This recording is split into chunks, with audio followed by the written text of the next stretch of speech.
আসলে আমি বুঝতে পারিনি এমনটা হবে। এখন কি করব বা কি বলবো তাই বুঝতে পারছি না। ঘরে কোনো খাবারও নেই। আমি মিথিলার দিকে তাকিয়ে বললাম, আপনার কি ক্ষুধা লেগেছে? আসলে বাড়িতে কোনো খাবার নেই। আমি কয়েকদিন রিক্সা চালাতে পারিনি, তাই কিছু কিনতেও পারিনি। মিথিলা ওর ঘাড়ে ঝোলানো ব্যাগ থেকে একটা বক্স বের করে আমার হাতে দিয়ে বলল, না আমার ক্ষুধা লাগেনি, আপনি এগুলি খেয়ে নিন। মা বাড়ি থেকে বের হওয়ার আগে দিয়ে দিয়েছিল। আমার আর ওদের দেওয়ার কিছু মুখে উঠবে না। আমি কোনো কথা না বলে ওর হাত থেকে বক্সটা নিয়ে বললাম, আপনি খাটে ঘুমিয়ে পড়ুন, আমি বাইরে ঘুমাবো। মিথিলা আমার কথায় মুচকে হাসলো। তারপর বলল, বিয়েটা নাটক সিনেমার মতো হলেও আমি আপনাকে স্বামী হিসাবে মেনে নিয়েছি। আপনি খাটে ঘুমাতে পারেন। নিজেরা ঠিক থাকলে এক খাটে ঘুমালে কিছু হবে না, আর নিজেদের যদি সমস্যা থাকে তাহলে আলাদা বাড়ি দিলেও সমস্যা হবে। আমি মিথিলাকে বললাম, আপনি কিন্তু বড়দের মতো জ্ঞান দেন। মিথিলা মুচকে হাসলো, কিন্তু কিছু বলল না। এরপর থেকে আমাদের পথ চলা শুরু। মিথিলা নিয়মিত পড়াশোনা করেছে, আমার বাড়িটাও সামলে রেখেছে। এতটুকু মেয়ে যে এত ভালো রান্না করতে পারে তা মিথিলাকেই প্রথম দেখা। সামান্য ডাল ভাতও মিথিলা খুব ভালো রান্না করত। প্রথম দিকে আমরা বন্ধুর মতো থাকলেও কখন যে তা ভালোবাসায় পরিণত হয়েছে নিজেও বুঝতে পারিনি। অতীতের চিন্তা বাদ দিয়ে মিথিলাকে ডেকে বললাম রেডি হতে। আমার প্রতিজ্ঞা পূরণ করতে পেরেছি তা তো দেখাতে হবে। মিথিলা আমার কথা মতো রেডি হয়ে আসলো। ওর সাজ পোশাকে তেমন কোনো পরিবর্তন আসেনি, আগের মতোই কালো বোরকা হিজাব পরেছে। আমিও রেডি হয়ে নিলাম। শ্বশুর বাড়ি যাবো, একটু না সাজলে হয় নাকি? দুইজনে রেডি হয়ে রওনা দিলাম। যাওয়ার সময় মিথিলাকে উদ্দেশ্য করে বললাম, আচ্ছা তুমি কি ওনাদের মাফ করে দিবে? মিথিলা জবাবে বলল, জানো তো আকাশ, মা বাবার উপর রাগ করে থাকতে হয় না। ওনারা সবসময় সন্তানের ভালোই চায়। সেদিন হয়তো চাচা চাচির কথায় দামটা ওনাদের কাছে বেশি ছিল, কিন্তু না চাইতেও ওনারা আমার জন্য সঠিক সিদ্ধান্ত নিয়েছে। সেদিন ওনারা আমার বিয়েটা না দিলে আমি তোমার মতো একজন স্বামী পেতাম না। টাকা পয়সা রূপ যৌবন সবসময় থাকে না রে। ভালো মনের একজন জীবনসঙ্গী পাওয়াই সব থেকে বড় ভাগ্যের ব্যাপার।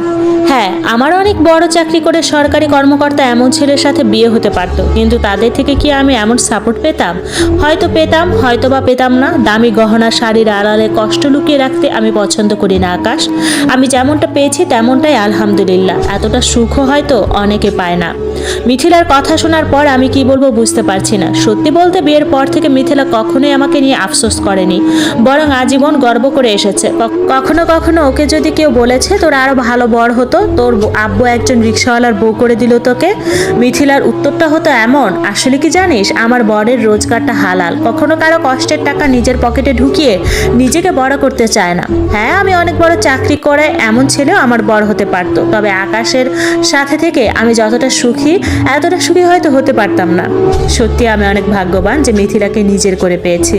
আল্লাহ মানুষকে কখনো তার সহ্য ক্ষমতার বেশি কষ্ট দেন না, তা আমি নিজেকে দেখলেই বুঝতে পারি। মিথিলা আবারও বলে উঠল, আকাশ তোমার ব্যবহার দিন দিন পরিবর্তন হচ্ছে, আমি বুঝতে পারছি, কারণটাও জানি, কিন্তু জানো তো অন্যের কথায় কান দিয়ে নিজের সংসারে অশান্তি করতে হয় না। তোমাকে লোকজন অনেক ধরনের কথা বলে, আমি বুঝতে পারি। তার মানে এটা না যে তাদের কথা ঠিক। সবাই পরিবর্তন হয় না আকাশ। কেউ কেউ আজীবন পাশে থেকে সবকিছুকে মিথ্যা প্রমাণ করে দেয়। আমি তোমাকে এটা বলছি না যে আমি তোমার সাথেই থাকবো, শুধু আমার কবরে যেদিন মাটি দিবে সেদিন স্বীকার করে নিও মিথিলা তোমাকে ছেড়ে যায়নি। কোনো সরকারি চাকরি তোমার আর আমার মাঝে ফাটল ধরাতে পারেনি। আমি রাস্তার মাঝে মিথিলাকে জড়িয়ে ধরলাম, তারপর বললাম, তোমাকে এসব বলতে বলেছি আমি? আমাকে ছেড়ে যাওয়ার খুব ইচ্ছে তাই না? মিথিলা কিছু না বলে নিজেকে আমার থেকে ছাড়িয়ে নিল, তারপর আস্তে করে বলল, এটা রাস্তা। আমি কিছু না বলে ওর হাতটা শক্ত করে নিজের হাতের ভিতর মুষ্টিবদ্ধ করে নিলাম। তারপর আমাদের গন্তব্যের দিকে যাত্রা শুরু করলাম। শ্বশুর বাড়িতে যাওয়ার পর যখন সকলে মিথিলার বিসিএস পরীক্ষায় পাশ করার কথা জানতে পারলো, তখন কেউ তেমন কোনো কথা বলল না। শুধু শ্বশুর মশাই আমার কাঁধে হাত রেখে বলল, আমি সঠিক ছেলের হাতে আমার মেয়েকে তুলে দিতে পেরেছিলাম, এইভাবেই আমার মেয়েটাকে দেখে রেখো। শাশুড়ি মা মিথিলাকে জড়িয়ে ধরে অনেকক্ষণ কান্না করলেন, তারপর ভাঙা গলায় বললেন, আজ কিন্তু তোরা যেতে পারবি না। মিথিলা প্রত্যুত্তরে শুধু মুচকি হাসলো। সব মেয়েই তার মা বাবাকে ভালোবাসে, কিছুটা অভিমান হয়তো এই ভালোবাসার উপর কুয়াশার চাদরের মতো আস্তরণ ফেলতে পারে, কিন্তু মুছে ফেলতে পারে না। আমি মিথিলার চাচাতো ভাইকে উদ্দেশ্য করে বললাম, আমার বউ কিন্তু বিসিএস ক্যাডার, তবে আপনি কলেজের গণ্ডিও টপকাতে পারলেন না। অন্যকে হিংসা করলে জীবনে কখনো বড় হওয়া যায় না, তবে আপনাকে ধন্যবাদ। আপনার মিথ্যার সাক্ষ্য না পেলে হয়তো আমি মিথিলার মতো জীবনসাথী পেতাম না। ওর চাচাতো ভাই রাগী দৃষ্টিতে আমার দিকে তাকালো, তারপর কিছু না বলে ঘর থেকে বেরিয়ে গেল। আসলে আমরা অন্যকে ছোট করে যে কি আনন্দ পাই তা বুঝতে পারি না। আশেপাশে তাকিয়ে দেখলাম মিথিলা কোথাও নেই। কতদিন পর নিজের বাড়িতে এসেছে, হয়তো সকলের সাথে দেখা করতে গেছে। যাই, আমিও শ্বশুর বাড়ি ঘুরে দেখি, কখনো তো আসা হয়নি।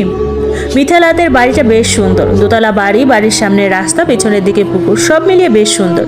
বাড়িটা ঘুরে ঘুরে দেখছি, এমন সময় চোখে পড়লো মিথিলা একটা মেয়ের সাথে কথা বলছে। কি বলছে কি জানি, আমি ওদের দিকে একটু এগুতে শুনতে পেলাম মেয়েটা মিথিলাকে বলছে, হ্যাঁ রে, তোর বর তো শুনেছি রিক্সাওয়ালা।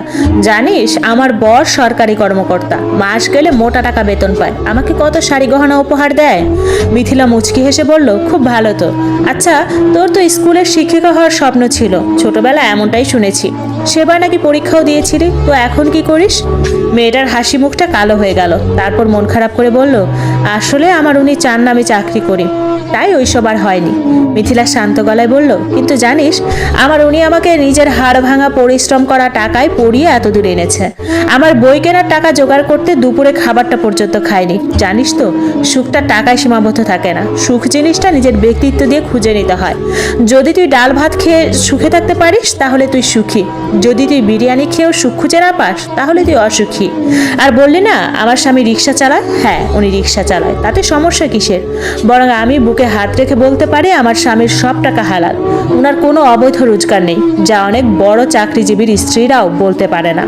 মেয়েটার মুখটা একদম ছোট হয়ে গেছে, কিন্তু আমার খুব ভালো লাগছে এটা ভেবে যে আমার স্ত্রী আমার পরিচয় দিতে লজ্জা বোধ করে না, বরং অন্যকে বুঝিয়ে দেয় যে তার স্বামীর অপমান সে সহ্য করবে না। মেয়েটা চুপ করে আছে দেখে মিথিলা আবারও বলে উঠল, আমরা সবাই বইয়ের পাতায় একটা লাইন পড়ে এসেছি যে সকল পেশার লোকরা মানুষ, কোনো কাজই ছোট নয়, কিন্তু এই কথাগুলো যেন বইয়ের পাতায় সীমাবদ্ধ। বাস্তবে কোনো মানুষই হয়তো সব কাজকে সমান চোখে দেখতে পারে না।